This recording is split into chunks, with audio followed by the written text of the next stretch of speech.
Stories that stay. बेवफाई के बाद का इम्तिहान। रेहा और करण की शादी को 5 साल हो चुके थे। दोनों की जोड़ी को लोग मेड फॉर ईच अदर कहते नहीं थकते थे। सोशल मीडिया पर उनकी मुस्कुराती तस्वीरें, फैमिली डिनर, ट्रिप्स, सब कुछ इतना परफेक्ट लगता था कि कोई भी उनकी जिंदगी को एक आदर्श मान ले। लेकिन परफेक्शन की परत के पीछे अक्सर सच्चाई छिपी होती है, और रेहा इस सच्चाई से अब तक अनजान थी। रेहा एक सुलझी और संवेदनशील महिला, जिसने अपना करियर छोड़कर शादी और रिश्ते को प्राथमिकता दी थी। वो करण के लिए एक अच्छी पत्नी, एक अच्छी बहू और एक समझदार जीवन साथी बनने की पूरी कोशिश करती रही।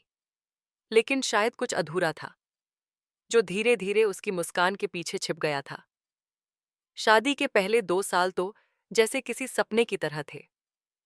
कर्ण हर छोटी चीज में रेहा का ख्याल रखता, उसका पसंदीदा कॉफी मग लाना हो या ऑफिस से थक कर भी मुस्कान देना, सब कुछ जैसे एक परफेक्ट पति करता है। लेकिन तीसरे साल से कुछ बदलने लगा। करण देर रात आने लगा, फोन कॉल्स पर फुसफुसाकर बातें करता और अक्सर काम के बहाने हफ्तों तक घर से बाहर रहता। रेहा ने शुरुआत में इस बदलाव को नजरअंदाज किया, सोचकर कि यह एक अस्थायी दौर है। लेकिन एक दिन एक छोटी सी चीज ने उसकी दुनिया उलट दी। वो करण की शर्ट धोने के लिए उठी तो जेब से एक होटल की रसीद गिरी। एक बिजनेस होटल का नाम ब्लू ऑर्किड इन, और बुकिंग 2 लोगों के नाम पर थी। रेहा का दिल धड़कने लगा। वो कुछ देर वहीं बैठी रही, सोचती रही, क्या ये वही करण है जिसे वो जानती थी? वो उस रसीद को वापस जेब में रख सकती थी, मगर उसने नहीं रखा। उसने कर्ण से कुछ नहीं पूछा, लेकिन उसके बाद से उसने कर्ण के हर व्यवहार को गौर से देखना शुरू कर दिया। वो किससे बात करता है, कितनी देर बात करता है, किस तरह अचानक चौंक जाता है जब वो पास आती है। कुछ दिनों बाद रेहा ने कर्ण का लैपटॉप इस्तेमाल किया और उसमें एक फोल्डर पाया, पासवर्ड से लॉक किया हुआ। शक और बढ़ा। उस रात जब कर्ण सो गया, रेहा ने उसका फोन चुपचाप लिया और लैपटॉप से कनेक्ट कर दिया। पासवर्ड वही था, करण की मां की जन्मतिथि। फोल्डर खुलते ही उसके सामने दर्जनों फोटोज और चैट्स खुल गए। करण और एक लड़की, एक ऑफिस पार्टी, एक कॉफी डेट और कई होटल मीटिंग्स। लड़की का नाम था सिया, उसकी नई मार्केटिंग हेड। रेहा का दिल जैसे टूट गया हो, लेकिन उसने कुछ नहीं कहा। उसने वही किया जो करण कभी नहीं सोच सकता था, चुपचाप सबूत इकट्ठा करने लगी। रेहा ने अपनी पुरानी कॉलेज दोस्त नैना से संपर्क किया, जो अब एक साइबर सिक्योरिटी एक्सपर्ट थी। नैना की मदद से रेहा ने करण के फोन से स्क्रीनशॉट्स, चैट बैकअप और होटल विजिट हिस्ट्री निकाली। सारा कुछ रेहा के पास था, लेकिन उसने करण से फिर भी कुछ नहीं कहा। कुछ दिनों बाद करण ने कहा, मुझे मुंबई जाना है एक बिजनेस मीटिंग के लिए। रेहा ने मुस्कुराते हुए जवाब दिया, जरूर, अपना ध्यान रखना।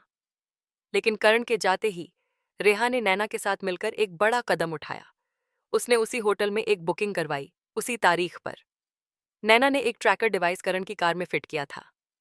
उस रात कर्ण होटल के उसी कमरे में था, सिया के साथ। लेकिन कमरे के बाहर होटल की लॉबी में बैठी थी रेहा, कैमरे, रिकॉर्डर और दिल में तूफान लेकर। सुबह जब करण होटल से निकला तो वो उसे नजर नहीं आई, लेकिन रात को जब वह घर पहुंचा तो ड्राइंग रूम में एक वीडियो प्रोजेक्टर पहले से चल रहा था। स्क्रीन पर वो खुद था, सिया के साथ। रेहा ने उससे सिर्फ इतना पूछा, कितनी बार? एक बार, 2 बार, या हर बार जब तुमने कहा कि तुम बिजनेस मीटिंग में हो? करण के पास कोई जवाब नहीं था। सच बताओ, उसकी आवाज में ठंडापन था। तुम्हारा दिल कब भटका था और क्यों? कर्ण चुप था, फिर बोला, रेहा, मैं बहक गया था, पर इसका ये मतलब नहीं कि मैंने तुमसे प्यार करना छोड़ दिया। तुम मेरी बीवी हो, मेरी जिंदगी हो। रेहा हंसी, एक ठंडी, खाली हंसी। अगर मैं तुम्हारी जिंदगी होती तो तुम मुझे नहीं, अपने लालच और हवस को चुनते। उस रात रेहा ने कर्ण से अलग कमरे में सोने को कहा और अगली सुबह मायके चली गई। कर्ण अब अकेला था। सिया से भी उसका रिश्ता खत्म हो गया था। उसने जब देखा कि रेहा ने सब रिकॉर्ड किया है, तो डर के मारे उसने भी दूरी बना ली। कर्ण ऑफिस जाता, घर लौटता और दीवारों से बातें करता, रेहा की तस्वीरें देखता और रोता। लेकिन कहानी यहीं खत्म नहीं होती। एक दिन कर्ण को एक पार्सल मिला, एक लीगल नोटिस। तलाक का। उसके हाथ कांपने लगे। उसने तुरंत रेहा को फोन किया, लेकिन उसने फोन नहीं उठाया। वो खुद उसके मायके पहुंचा, लेकिन रेहा अब पहले जैसी नहीं रही थी। अब वो एक एनजीओ में काम करती थी, महिलाओं के आत्मनिर्भरता कार्यक्रम चलाती थी। चेहरे पर आत्मविश्वास, आंखों में चमक थी। कर्ण ने कहा, रेहा, बस एक आखिरी बार बात कर लो। रेहा ने उसे ऑफिस बुलाया। अब सीन पलट चुका था। सामने बैठा था एक पछताया हुआ आदमी और सामने खड़ी थी एक नई और मजबूत औरत। करण बोला, रेहा, मैंने जो किया उसका कोई बहाना नहीं, पर मैंने अपनी गलती समझी है।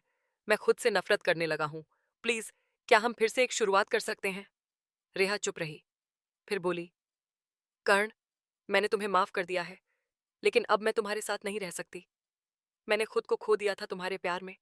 अब जब खुद को पाया है तो फिर खोना नहीं चाहती। कर्ण की आंखें भर आईं। उसने कुछ नहीं कहा, बस सिर झुका लिया। रेहा ने तलाक के बाद अपने नाम से एक काउंसलिंग सेंटर खोला, स्वयं। वहां वो उन महिलाओं को सशक्त बनाती है जो धोखे और दर्द से टूटी होती हैं। कभी कभी वो पुरानी तस्वीरें देखती, मुस्कुराती है, लेकिन फिर बंद करके कहती है, अब मैं अधूरी नहीं, मैं पूरी हूं, अपने आप में। और यही था रेहा का सबसे बड़ा इम्तिहान, बेवफाई के बाद भी खुद को फिर से पाना। Please like, share, and subscribe our channel for more interesting stories.